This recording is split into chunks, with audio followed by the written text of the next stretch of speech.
Hello, everyone. Welcome to this episode of Becoming the 1% podcast. My guest today is Glenn Mills. He is an Olympic athlete. He is an elite swim coach, has trained dozens of professional athletes who have made it to the Olympics. He goes over the physics and just the dynamics of what makes a perfect swimmer. We talk about everything, and this has just been one of the most educational episodes that I've ever seen. Enjoy.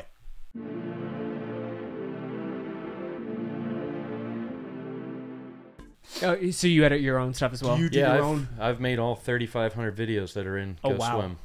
That is truly incredible. Yeah. So you are every bit as much a content creator as you are a coach. Would you say that is because you've made your branding around the education online as well as in person? Well, when we got started in all this, I mean, there was barely any video online.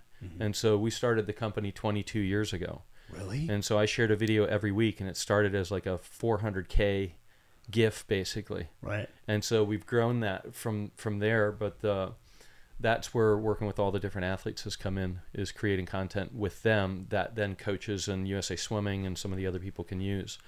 So, would you say that's been the most attractive element of your content, has specifically been for swim coaches to improve their technique? It really was for swimmers. Yeah, so swimmers see your page. You started it 22 years ago. Yeah. You started it with the goal of improving the swim population?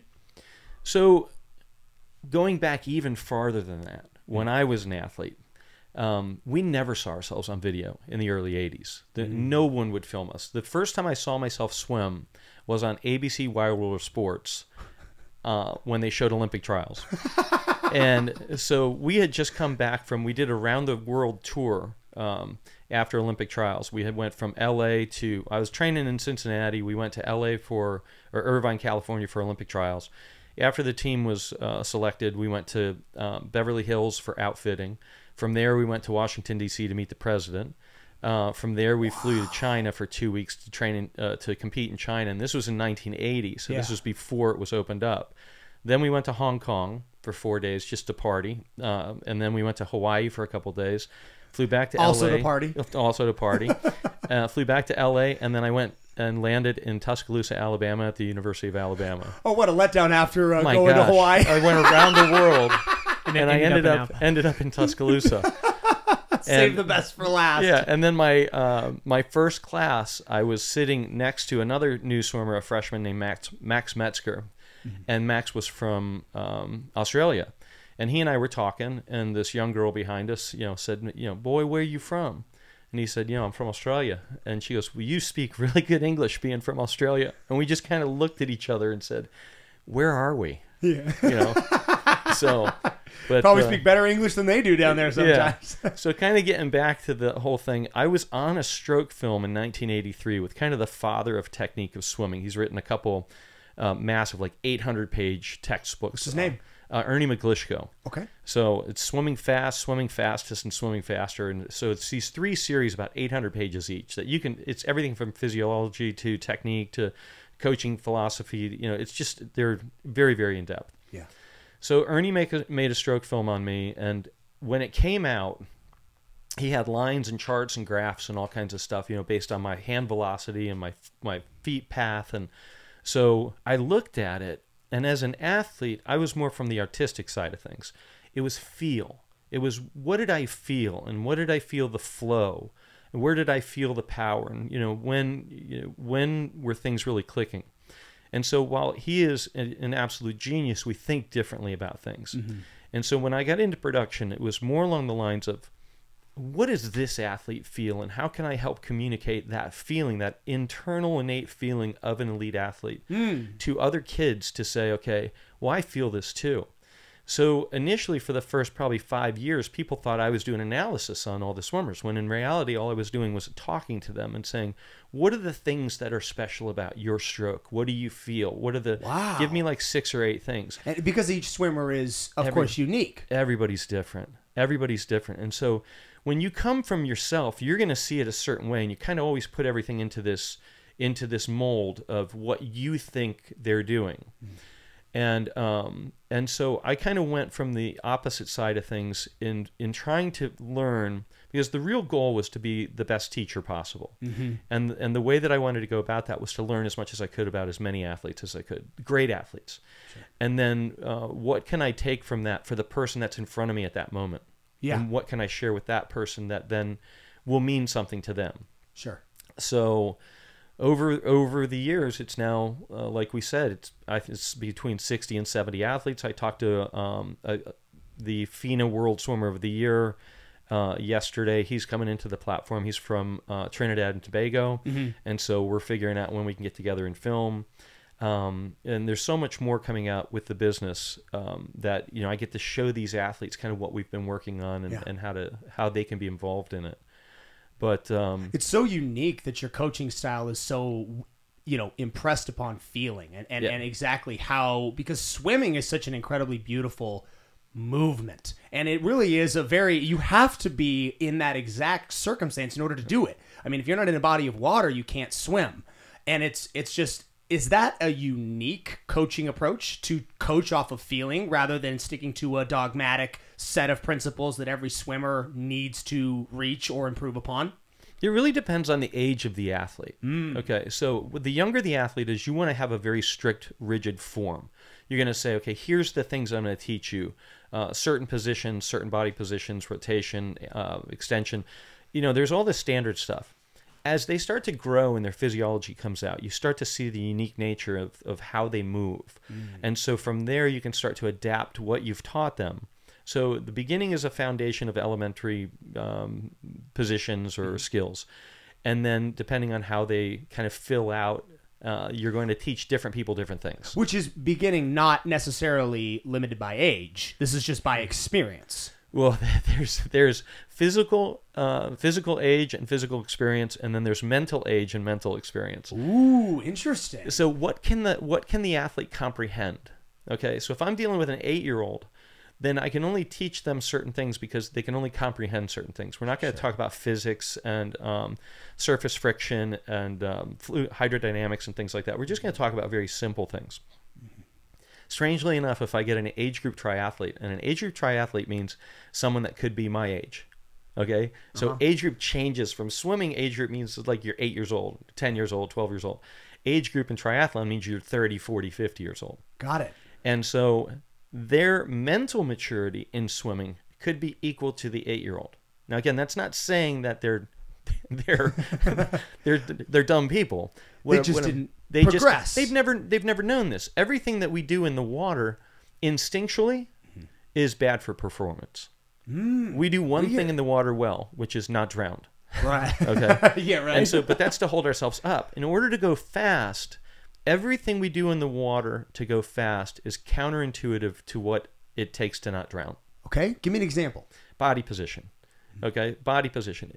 Think of dead man's float, for instance. Okay, that's the most natural position for humans in the water. Dead man's float.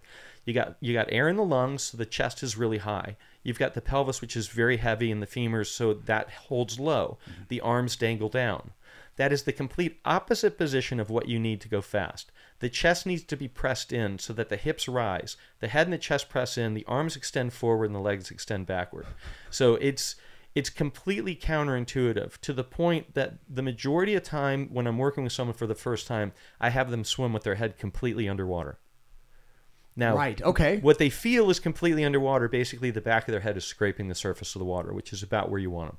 And are they doing freestyle under the water? We would just start with freestyle. We actually start with just float. We have a drill called ball to line, which you get into. You fill your lungs with water, or with air. That would be bad with water. Welcome to Buds training. I was going to say we could keep that in because it's funny, but if we want to cut it out. But either way, I'm good with it. Fill it with air. Yeah. So you fill your lungs with air, and then you get into a tight ball. And based on how the body positions itself, we can see how, kind of with someone that is very heavy on the back end, their hips go right underneath them. And so with someone that's a little bit better of a swimmer, they can kind of stay with their hips a little bit further up. Now, as slowly as possible from that ball position, you uncoil like a flower opening up. So it's very slow, it's very elegant. and you try to extend so that your feet and your hands and your whole body is floating flat on the surface of the water. With your face still down. Face still down. Face still down. Yeah, because you're going to need... some people try this with a snorkel on, and the problem is the inhale and the exhale changes your body density, and so if you exhale the air, you're going to sink, and so you need the air to use that as ballast in order to press down, so that as you press the chest in, if your body is rigid, Okay. like a pole, and the legs want to sink because that's the heavy part, so you press the chest in and then use the core to lift the legs. And so once someone can achieve that perfect balance line, any move they make on their body will be propulsive. I'd say the majority of people spend most of their time leveraging upward in order to not drown. Right, because they need to be up toward the air. They need to be up towards the air. Sure. Yeah. And so even from a common sense standpoint, when you see someone that doesn't really understand how to swim, they're holding their head way up. So their head's out of the water and they're breathing forward. Well, their mouth is the lowest part of their head at that point. Because they're face down. Even if they're facing up, if they're trying to just swim with their head out of the water or something like that, it's the most difficult position there is. And so if you laid down in the water and you simply turned your head as if you were looking behind you, your mouth would be higher, and then you'd be looking toward the ceiling or toward the sky. Yeah. So it's all about getting your mouth high. It's not about getting your head high, unless you're a whale and you got a blowhole on top of your head. So what's the importance? You mentioned the snorkel and how that may or may not be the best technique. What is the importance of proper breath work in competitive swimming? Oh, goodness gracious. I mean, one of the biggest problems is people not understanding how to exhale in the water. And so you can always exhale, just don't inhale. And so what happens is they will hold their breath for dear life until they turn their head. And then when they turn their head, they exhale and inhale with their mouth out of the water, which is almost like hyperventilating.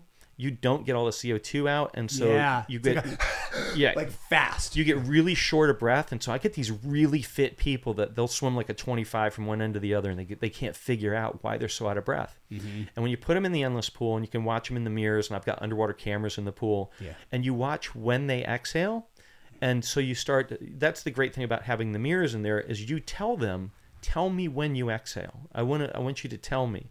And if they can't see it because they don't exhale until they turn their head, then we know that that's one of the issues. So if I'm in a freestyle pattern, I'm face down because I'm using that because most people understand what freestyle is. Yeah, exactly. As I'm down, because first of all, because I'm a novice to this, when I turn my head up to breathe, do I turn the same direction each time I take a breath? And do I do it repetitively after a certain number of strokes? Is that the correct form for that? It's a great question. So, we are always looking for symmetry in swimming.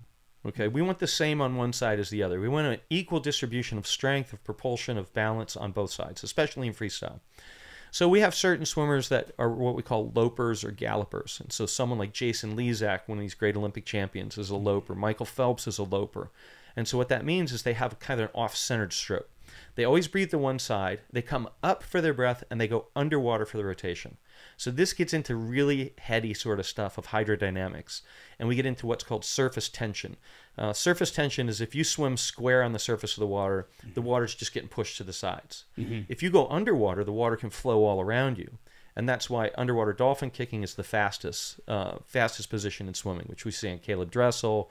Phelps was phenomenal, and Ryan Lochte was phenomenal. Sure. Now we're seeing at ASU, we've got Léon Marchand from France, who's now the greatest swimmer in the world. He is the next Michael Phelps. His name is what? Léon Marchand. He's from France. Okay. And he swims. And you said is he here? He swims at ASU. You're kidding me. No, so I encourage, because Bob Bowman is Michael Phelps' coach. Right. And so that's who my wife works with. And so, he attracts these phenomenal swimmers. I think there's 8 pros there right now. Because Phelps, does he coach at ASU? No, he's too busy with real life sort of things. Sure. But he comes down to the pool for meets and things, and it's just, I encourage all of my students to come down and watch the ASU meets. Sure. Especially now because Léon Marchand is there. And so the idea And how old? You said he's up and coming. He's 20. Oh wow, he's a kid. Good for him. And he destroyed all the NCAA records. That's outstanding. I think this year you're allowed to swim. I can't remember exactly how many events you're allowed to swim. But pull up his page if you would, bud. Yeah, Léon Marchand, Marchand, Chand. Let's see what he's doing. You said CH? Yeah, And. Maybe start right with there, right right there. there. You see him? Yeah, there he is. That's Leon. Very cool. Yeah, give him a follow, bud. Oh my that'd be gosh. good. Somebody to follow and see. He is going to win so many events in Paris next year. Uh-huh. And because he's French, there's a good chance, and this is just me saying this, but this is the way I think about him. He could be the president of France if he wanted. He's going to be Really? so famous. He is going to be so famous. Good for him. And the good thing is, he is one of the nicest guys. That's So important. he is his teammates loving. There's Bob and Leon, and so it's just Oh, he's having fun. Yeah, you could tell he's having a good time. he's a great guy and probably one of the most impressive swimmers. But the reason I want all my swimmers to watch him is he spends the majority of his time underwater. Interesting. Okay. Because it's faster. Now, you want to talk about breath control and lung control. I mean, this guy is phenomenal. But this is a phenomenal Olympic athlete. I'll say. So, Wow. Yeah. What exactly is, I mean, if you had to, because when we as the community picture a swimmer, we oftentimes think of a very lanky individual, a very tall, sometimes slender. Is there a anatomical frame that you see most often that produces the optimal top 1% swimmer? It depends what stroke. Ooh, interesting. Yeah. Okay. So, fortunately for guys like me who are shorter, underwater it doesn't matter as much. And so if you're a breaststroke or a butterfly, or you're going to spend the majority of your time underwater, then you can be shorter. Freestyle and backstroke, which are surface, you're always on the surface. It gets into a lot of hydrodynamic principles that the longer the vessel, the water flows, has a better opportunity to flow past it. A shorter vessel, the water creates more turbulence. Collapses, Yeah, it collapses you know, in the back. yeah. So we're always thinking of vortices in the back. What is the signature and the pattern that we leave as we travel through the water? And so there's so much about the trailing effect of water that hold people back that nobody thinks about. It's always, everything's about out front. Right. But you got to clean it all up to be great. You have mentioned now, I think at least a half a dozen times, the importance of hydrodynamics and physics when it comes to swimming.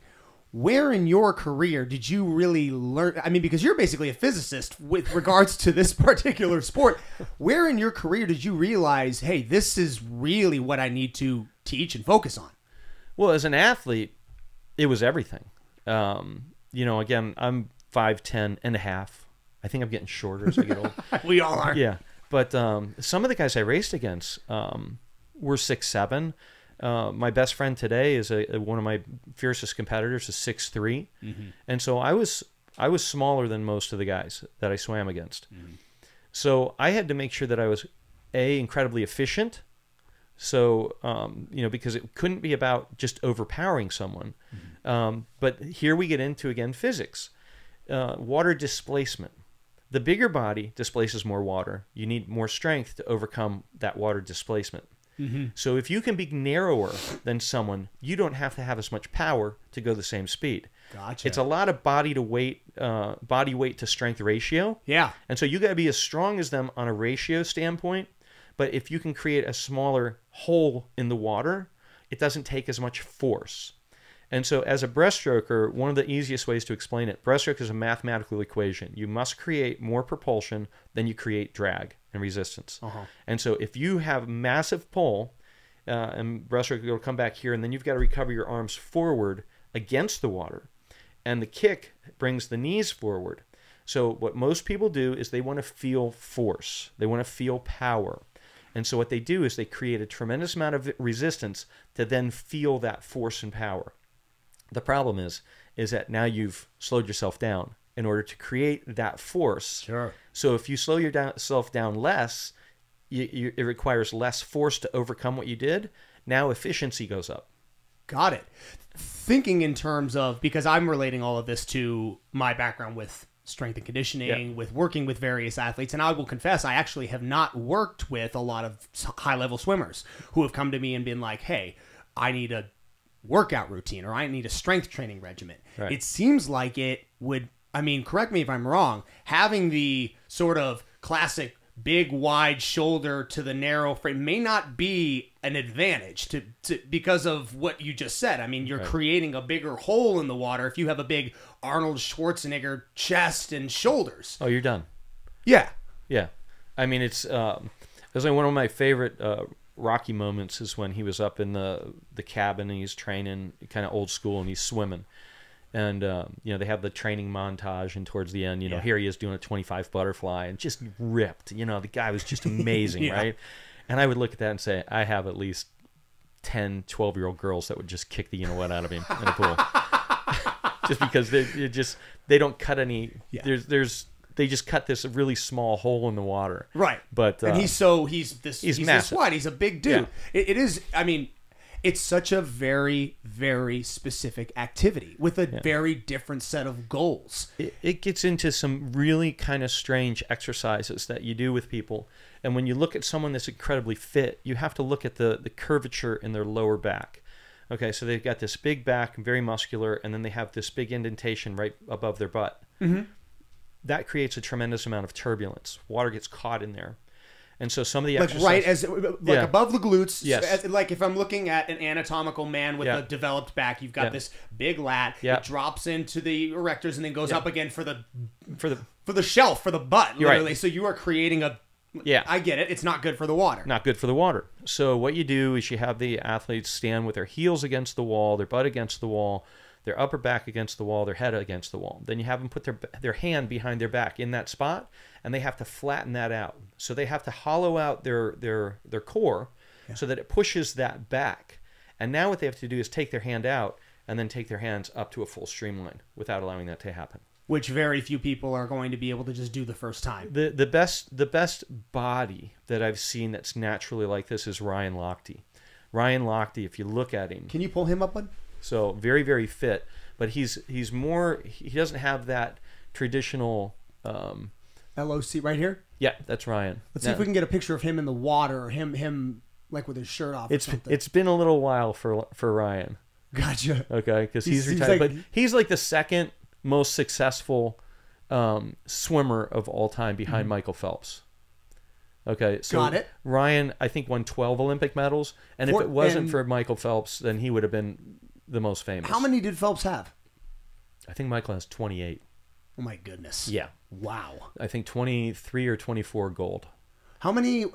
So he is still second place. So you're telling me that right now, in order to surpass Michael, you have to have 29 gold? Yeah. I think 25 gold, but 29 Olympic medals. You think Leon can do it? I don't know. I don't know if Leon can do it.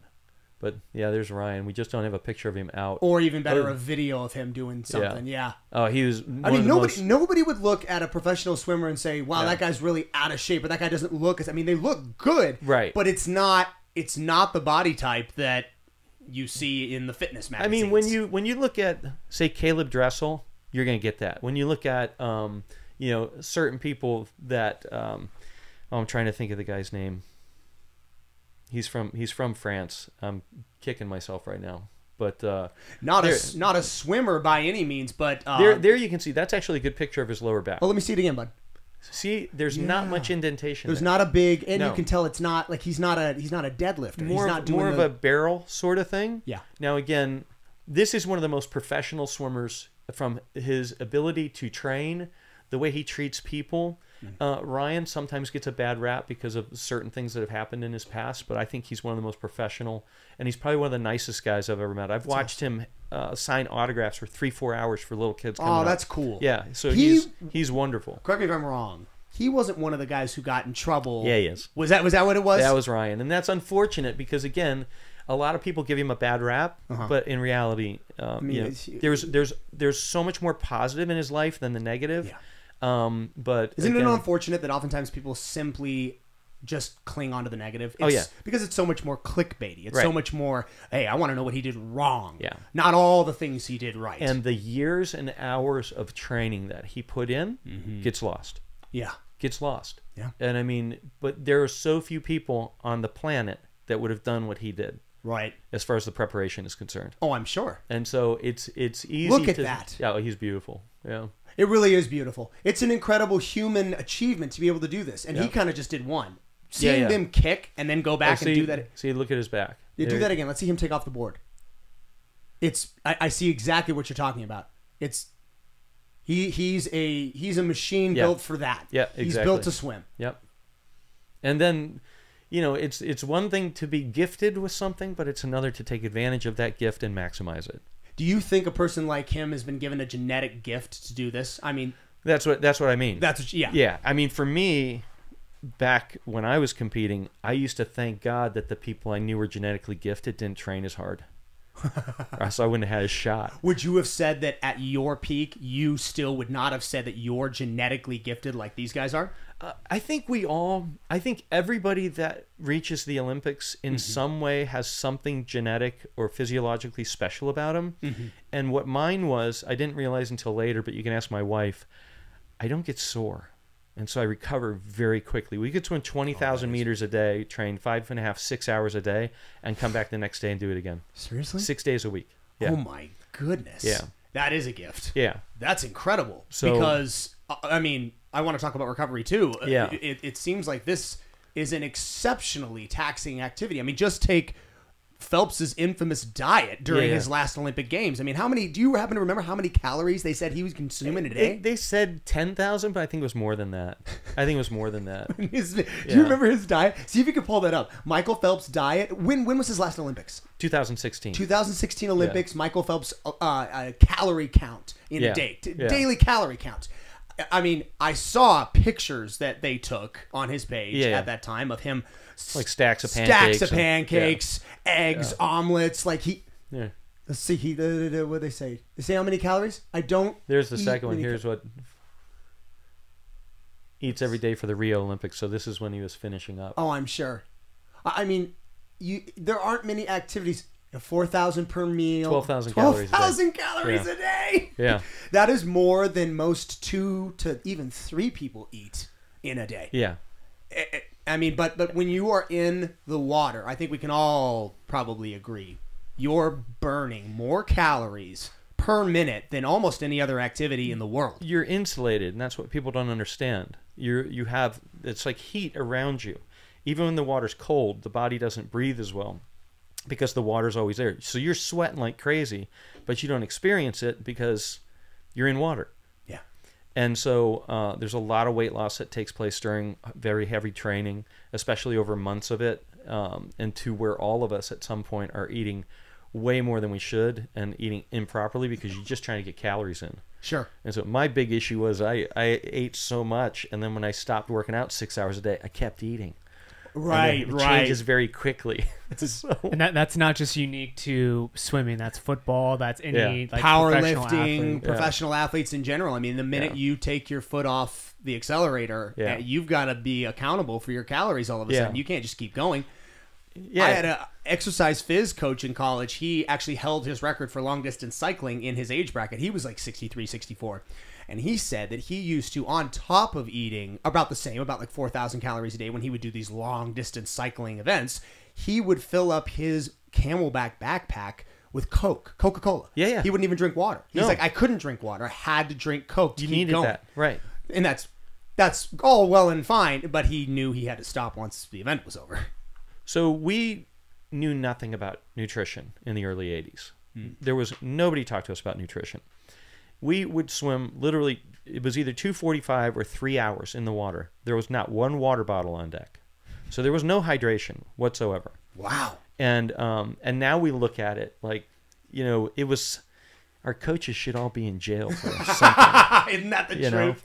But even later than the 80s, man. Yeah. When I look at the coaching, not so much even him, but my younger brother, his older brother, had a coach. The basketball training that he was taking these guys through, the vertical training and then the weight training, and then all of this stuff was just so impactful. Injured these kids, a lot of these kids, irreversibly. You had a lot of that going on even less than 10, 15 years ago. It was always amazing to us, and so we can analyze it and think about how hard we trained back then from a distance and a drudgery standpoint. And there's a lot of misconceptions that the way that we did it in comparison to today. And so if I talk to someone that was one of my contemporaries way back when, and if they haven't kept up with the sport, And if we look at the yardage and the distance that the swimmers swim now, they would say these kids are wimps. Okay, because they're not going 20,000 meters a day. They might be going 12,000 meters a day. All right. The intensity level that they swim at now is far greater than the intensity level that we did back then. So the intensity is how high is your heart rate? How close do you get to race pace? What we did with these long drudgery sort of workouts, that was just basically, you'd swim 10 to 12,000 meters in a practice. Well, at no point at that workload can you reach top speed. You're too tired. Sure. Okay. These days, they do a lot of swimming at top speed, which is really intense and it's really taxing on the body. So this is where technique becomes so important, because what we're dealing with are athletes that are seeking the greatest level of force. And so it's in their best interest. They're trying to grab as much water as possible. Yeah. And we have to think of it in such a way that anybody, my 9-year-old daughter can put her hand in the water, push it backwards, and not go anywhere. So you can overpower water very, very easily. So it's this combination of connection of extension, where you start to set the hook, and we'll just talk about freestyle, where the hand starts to press against it, how the body is rotated, how the other arm is coming in, so that you're not pulling the arm back. The arm is set in place so that the rotation of the body and the connection of the lats in the back, the rotation pulls the arm back. And so it's like throwing a ball, throwing a punch, hitting the whole body's involved in the process. Yeah. Most people just use their arms. And so the top of the shoulders get really sore because the initial press is going to be straight down in the weakest position possible. Be like trying to climb fully out. Extended. Fully extended, and so they just push straight down, so their shoulder gets injured. Yep. Labrum, all that stuff. Yeah, and there's no power there. But instinctually they're doing it because it feels like you have this connection on it. Sure. But it's going the wrong way. And so it's not doing you any good. So it's just hard to do. It's not productive. And so when you start to teach people what really good swimming is, there are some points in swimming where you don't feel the water, that the hand has to slip into and pierce through the water in order to get the arm in the right position to set up for that hook so that the body can pull it back. So it's got to slide down. And so most people hate that because they feel you lose connection. Sure. And so they don't feel the resistance, so they don't feel like they're it must be wrong. Exploding power. Yeah. Right. It's like when someone gets it in the endless pool. I know they have it when they look at me and say, I can't feel anything. And I'm like, that's like, welcome. Namaste. You've made it. Yeah. So because it is a flow. It is just, especially if you're not doing it at the ultimate top speed of the Olympians, which the majority of us, we're just trying to learn how to swim better.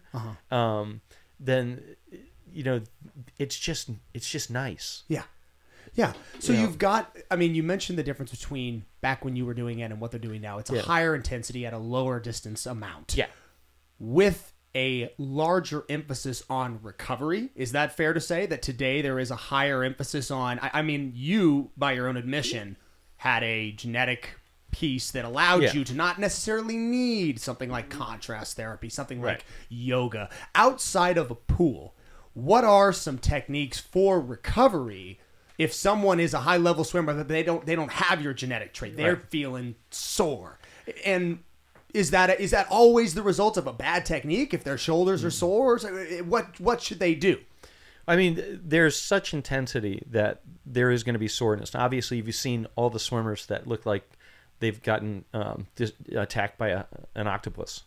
Yeah, okay, cupping. So, cupping. Cupping. So cupping is used in all sports, but it's never more evident than it is in swimming because they got these tiny bathing suits on. And so you can see every part of it. Right. So cupping is big, massage is big. Ice is big. Yeah, I was going to ask, have you seen any, I know he's not a high-level swimmer, and yet in a sense he is. Laird Hamilton, you ever seen any of his recovery protocols and stuff? Yeah. Huge emphasis on ice baths. Big on stretching. All of that goes as part of his program. Does that make its way into the high-level Olympic athletic training? Yeah, everything makes its way in. That's awesome. Because if it's way back when, but even today, we have athletes sleeping in hyperbaric chambers. Yep. Okay. Because they want to live at altitude but train at sea level. Yep. And so the problem with training at altitude all the time, and there's still a lot that happens at Colorado Springs up at the Olympic Training Center. Sure. But you got to come back. You have to come down in time to get your body sharp. It'd be kind of like, you know, you've got this great engine, but you can only run it at 85, 90% capacity. And so when you slow those rates down, when you slow down the attack of the stroke because you simply can't get it, then you build into your central nervous system a slower than what you need rate. Okay, and it's hard to get that rate back. So you have to come back down from altitude with enough time to get, you know, to still have the advantage of training at altitude, but then be able to get your body recovered enough and start to get that snap back. Whereas if you had a hyperbaric chamber, you could sleep at altitude every night and then train at sea level. So we're starting to see that become more common as well. So cupping, massage, contrast therapy, hyperbaric. Yeah. I mean, these are all very elite forms of recovery. Yeah. Something for, let's say, more a weekend warrior or just a casual swim advocate. Yeah. I mean, does yoga make its way in? I mean, something like that. I do Tai Chi with my 90-year-old mom twice a week. Good And so, for you. So there's stuff like that. 90? Yeah, she's That's 90. great. Good Turns for her. 91 next month. Is she still kicking? I mean, is she still fit? She walks 2 to 3 miles every morning Don't you love that? before 6 a.m. because it's too hot right now. Don't blame her. Yeah. So, but she gets out. The biggest thing is that with the watch, I got to beat my 90-year-old mom every day. So I ran out. I went out this morning at 5:30 and ran 4 miles, and it's just to beat mom. And That's so great. this is the gamification of athletics and fitness, you know. So Oh, those watches are incredible. Yeah, Just yeah. being able, all the technology. I Yeah. mean, because you've seen firsthand the Whoop strap and the Apple Yeah. Watch. I mean, that has really become an incredible aid for athletes and just everyone in general. well, the Whoop for the recovery as well. And sleep. I mean, yeah. Yeah, And track and sleep all that. metrics and Yeah. everything for that. That's huge. I assume that. I mean, that's kind of a no-brainer. It's not even Right. almost worth mentioning. Sleep is Yeah. huge. It's a huge part of anything you're doing. Exactly. For someone who is not trying to compete at an Olympic level Right. and is just trying to actually get like a workout in, what kind of style would be best to get like the most out of it? It obviously depends on the individual, but freestyle is going to be the most basic. And so how you swim, how far you swim. And this is one of the things for the non-Olympic athlete, the weekend warrior, is you say, don't swim. Do something else that day. If your shoulders feel sore, a lot of people will sit there and go, yeah, I want to be a better swimmer, so what should I do? Swim more. It doesn't necessarily work like that. Sure, yeah. Unless you're swimming properly, Yeah. swimming more doesn't make you better. It just makes you better at swimming bad. Right. And if you have an aggravated joint or something Exactly. that swimming caused, Yeah. you're not going to get better by swimming more. You're going to hurt that joint more. This is the biggest thing. So I work with a group called Project Podium. I said I was up in Utah with them last week. Yeah, This is the Olympic development group for USA Triathlon. I started working with them about 5 years ago, and one of the things that got me into it is that the coach said that most people that come to me for swimming technique and advice, they want to swim fast in the next month to 2 months. All right. So what Parker said to me is that these guys are older high school kids and young college, and so they're targeting 6 to 10 years away. So right now we're working with athletes that are targeting the 2032 Olympics. Got it. Wow. Yeah. And so what that allows me to do is to completely rebuild their stroke, completely rebuild their understanding for swimming. And what most people don't do is start from scratch. Sure. They figure, okay, here's where my stroke is. So I just have to work harder at this. The great thing about being older is that there's no timeline. You know, if I wanted to get into it, I don't have to do it by this year. Yeah. I could rebuild and do something that would take me more long term. Right. And so when you're in high school, you got this really short timeline. Every season you got to swim fast. In college, every season you got to swim fast. You might If you have goals to reach that's the exactly Olympics. it, yeah.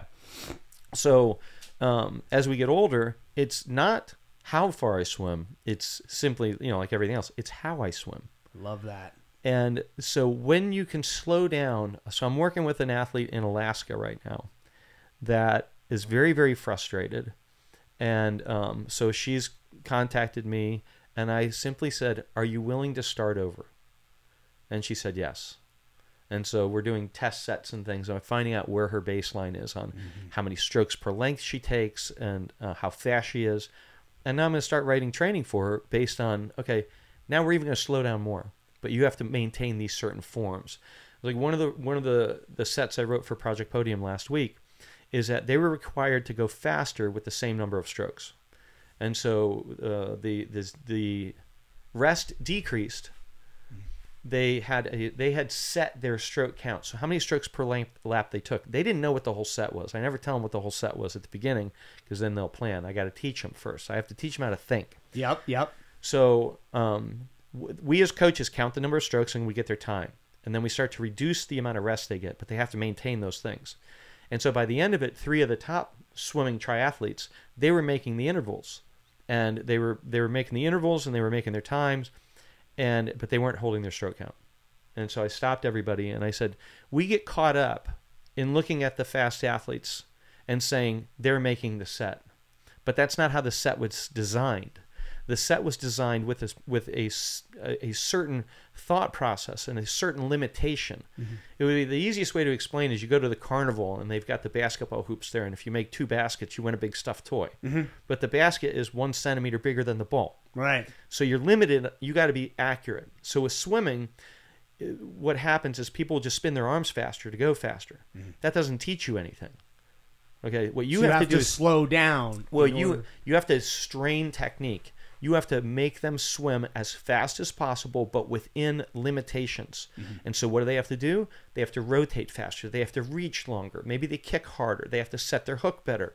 They've got to get from one side to the other better. They have to keep their head position, their balance. Mm-hmm. And so all the little fine things, the difference between going from a machine weight to a free weight. Mm-hmm. Okay, you have to control all the little things that are in between there. So you've got to balance the weight and hold it. Right. Whereas in swimming, people it's just force production, same force production. And so in order to go faster, what do? You speed up your rate, which is fine. Then you'll die.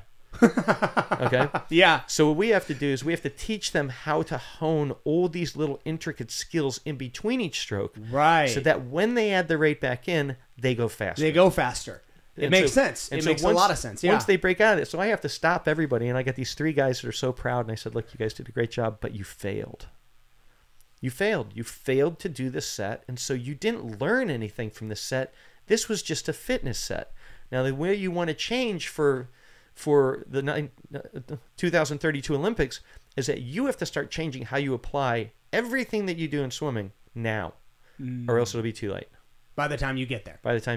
Wow. Because we need 4 or 5 years of solid training with good strokes. Right. They have to have the technique mastered. Then you start training. Yeah. It's very similar to the way things happen in the gym. I mean, everything, you got to walk before you can run. Everything has to be foundational. One thing I implement here is that my first entire month with new clients is my evaluation of that client. Yep. And that's what I tell them. I'm like, look, you're going to be here most of them are used to going to LA Fitness. They get their arm pinched. They get their picture taken. Congrats, you're evaluated. Yeah. I tell them right out of the gate. I'm like, you need to have an understanding.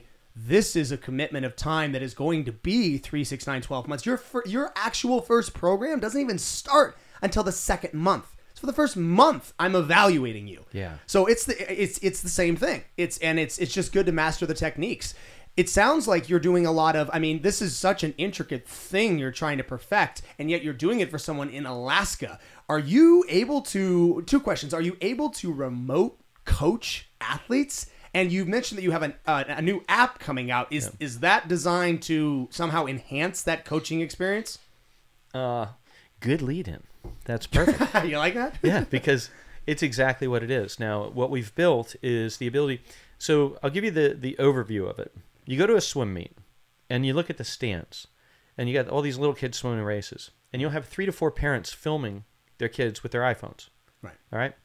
What happens to that video? And if I go to a coaches conference and I ask coaches, do your parents film? And they all go, they roll their eyes and they put their head down and they go, yeah. I said, you'll never stop it. It's out of the box, okay? Yeah. So everybody's going to film their kids. They care about their kids far more than you care about their kids. Right. And so they're going to film it. What happens to those videos? And they say, well, I don't know. I said, well, the parent watches it with the kids. And so now you're out of the loop. And so what you should do is the parent films the race. It's automatically shared with the athlete and the coach. And then we're going to teach the kid how to add data to it. And then the coach, all they do at the meet is watch and inspire and motivate and talk to the kids. And when they get back to their office in the afternoon, they've got a full data set. Oh, this is a really good idea. Yeah. This is a really good idea. So the app, not only different sides of it, but this is the data side. Yeah. So what the app gets from the video is breakout, split, and breakout distance. So remember I talked about underwater? Uh-huh. They're allowed to go 15 meters underwater. If they go farther than that, they're disqualified. And so we're always looking for competitive swimmers on how far are you going and how fast are you getting there. Uh-huh. So those are the two first splits. How many strokes did they take per lap? What was their stroke tempo? What was their rate? What was their distance per cycle? So how far did they travel on that? What was their 15-meter split? Again, as I said, that's the rule. So that's kind of the magic mark in swimming these days. 15 meters. 15 meters. Okay. And then what is your swim velocity? How fast were you going?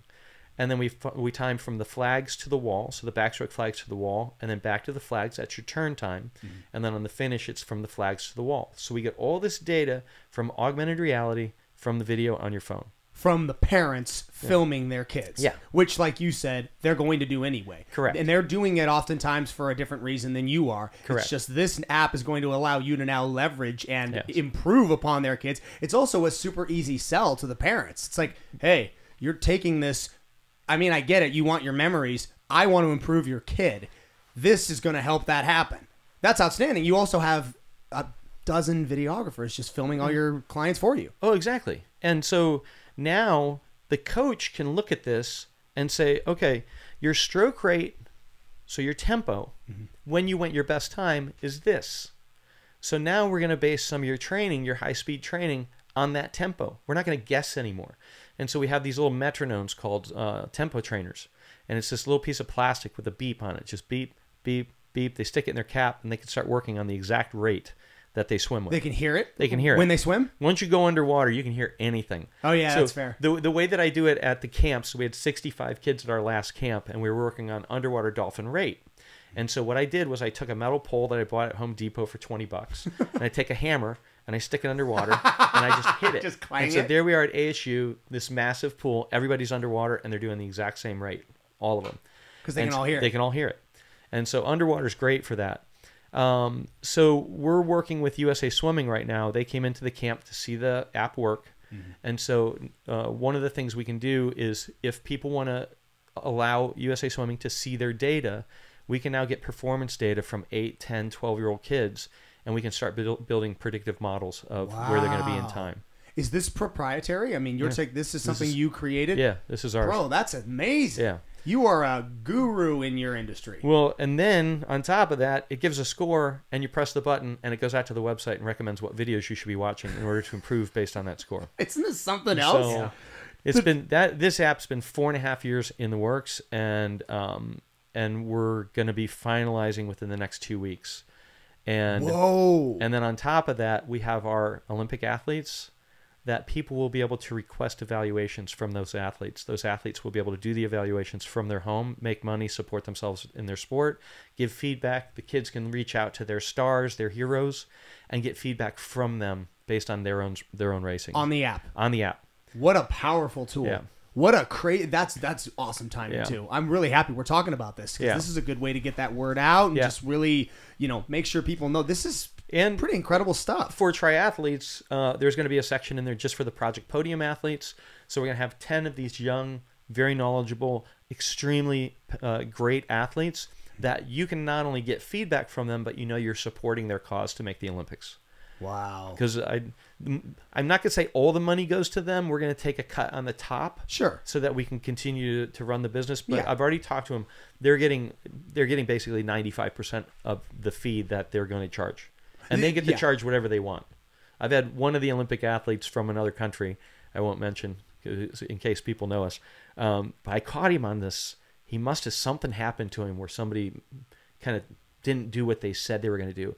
And he said, I don't want to do that. And I said, well, wait, how many Olympic medalists from your country are there? And he said, well, there's only a couple. Sure. I said, so your value in your country. I said, what if you charged $1,500? And he kind of looked at me. I said, and what if you got one a week? Would you do it? Yeah. He's like, oh, okay. Yeah, right? So because they get to charge whatever they want. Educate me because I understand, and I know this is certainly a point of contention with all Olympic athletes. They aren't paid to be in the Olympics necessarily. Correct. Does this, because they can get sponsorships? They is get my sponsorship, understanding. and USA Swimming, a lot of the elite athletes are on what's called not a per diem, Like a stipend? like a stipend. Okay, Got it. And the stipend can be anywhere from $30,000 to $40,000.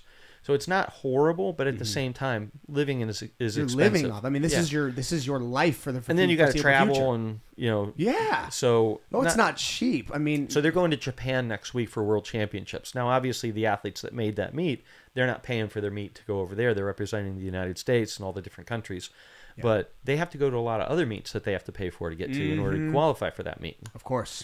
So And they got to pay for their coaching. They got to yeah. pay for their nutrition. They got to pay for, I mean, all that stuff. So we, for 22 years, the elite athletes that we have in the platform, they get a royalty based on every time somebody clicks on their video and watches the video. I've done that since the beginning of time because I'm not paying them for the 3 hours of work that I did with them or the couple days in order to create their content. This has been my belief for the entire time the business has been around.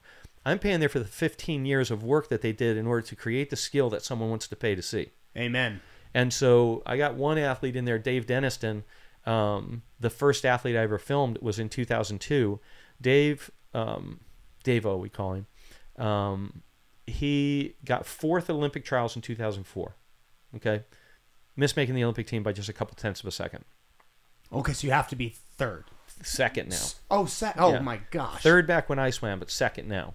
Okay. And the thing about Davo is 5 months after Olympic trials in 2004, he was involved in a sledding accident in Wyoming. He broke his back. Sledding. Okay. Yep.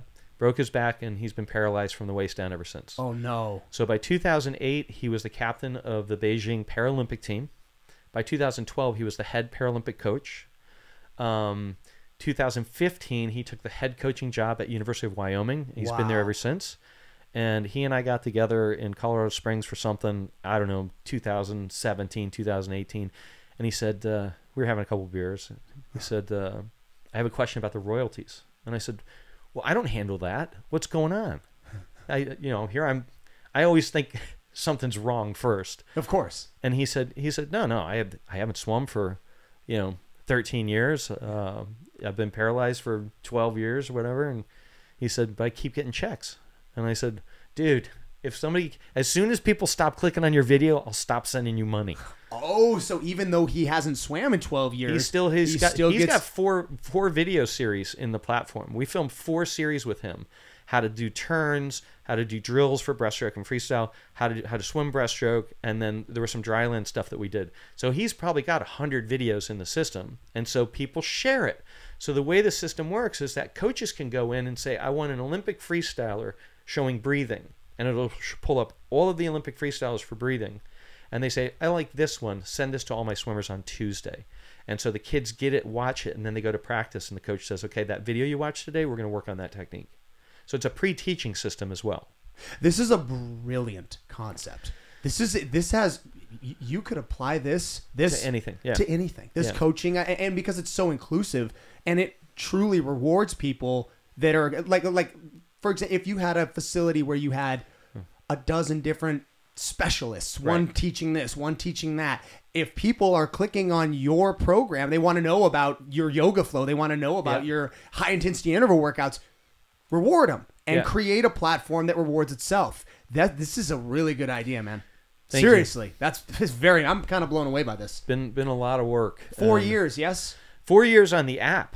I mean, the website, we switched from making DVDs to subscription website. I did a survey, and I said, how do you want your videos in the future? DVDs, downloadable, or streaming? Downloadable won 90%. Uh-huh. Okay? Well, I knew what that meant. Swimming community is this big. All right? If I know someone in swimming, I got 20 other people that know them, which means that all those, all the coaches out there that share things, Just share it with each they other. would just download it and give it. I'd sell course. one copy of every video. So Yep. streaming was last. But I knew that I hadn't bought a DVD in like 3 years because I was on Netflix. Yeah. And I'm like, okay, Streaming. the only way we can protect the content, keep the business going. Yep. And so we switched that in 2011. So we've had a subscription website going for 12 years now. Yeah. And so each, How much is it just to subscribe? $99 a year. And if you're a coach, it's $125. And the coaches, you can bring in as many athletes as you want for free, and you can share a video with them every day. They have And where would they go to see this? just on GoSwim.tv. GoSwim.tv. Yeah. Just like your hat. Yep. So okay, wow. Yeah. Yeah. So we wanted to make it affordable for people, and even all the new services in the app, it's the same price. So the price has always stayed the same. We just keep adding value to it. Sure. Is there a crossover between GoSwim and the new app, or are they sort of? It's integrated. It's integrated. It's Fully all the same integrated. thing. So the app will be the GoSwim app. Yeah. Wow. That's it. It's brilliant. Yeah. It's great branding. It's an amazing service. I think you've done something really. That's really what everybody unique. asked me. What's the app called? I said, GoSwim. GoSwim, man. And the Keep name it all of, the same. The Yeah. name of the company was I bought a car from a buddy of mine when I lived upstate New York, and they had said because they had the Olympics in New York at Lake Placid, they had an Olympic license plate. And I thought, oh, I'm gonna get an Olympic license plate. Right. And so, but you could have 6 characters in the license plate. You couldn't do 7 because the rings took up too much space. Yeah. And I thought, what? I said, I could fit GoSwim on there. And then 3 years later, I was going to start a business, and I said, well, what should I call it? And then I thought, well, I already got the license plate. Oh, so, gotta go. So funny how the origin stories of successful companies sometimes start. It's usually like that, like something simple and silly at the beginning. Right. Well, hey, man, again, thank you so much for coming on. This has been really educational for me as somebody who's a novice to this. Starting to learn about water aerobics, its application to an exercise community, but to hear it from someone like yourself who has dedicated his life to the perfection of this art, it's been a real honor, man. I really appreciate it. Well, this place is phenomenal. Okay, if you're anywhere near here, you gotta come here. I mean, appreciate that. Just to experience what you've built here and the thought that's gone into it, and I can only imagine how detailed and how wonderful the services that you provide are, because if you look around this place, there's not a stone unturned on how to build a great experience. Well, thank you. I really appreciate what you've done. So. Absolutely, brother. Same here. Thanks. All right, buddy. We'll cut it there. Thank you guys so much for watching that episode of Becoming the 1% podcast. If you like the content and you want to see more of it, hit the like and subscribe. Activate that notification bell as well. We really appreciate it. If you guys want to see more of it, we actually have the Becoming the 1% Instagram, and the podcast is available on Spotify. For our socials, we have Strict Vision Athletics on Instagram, we have it on YouTube, and we have it on TikTok.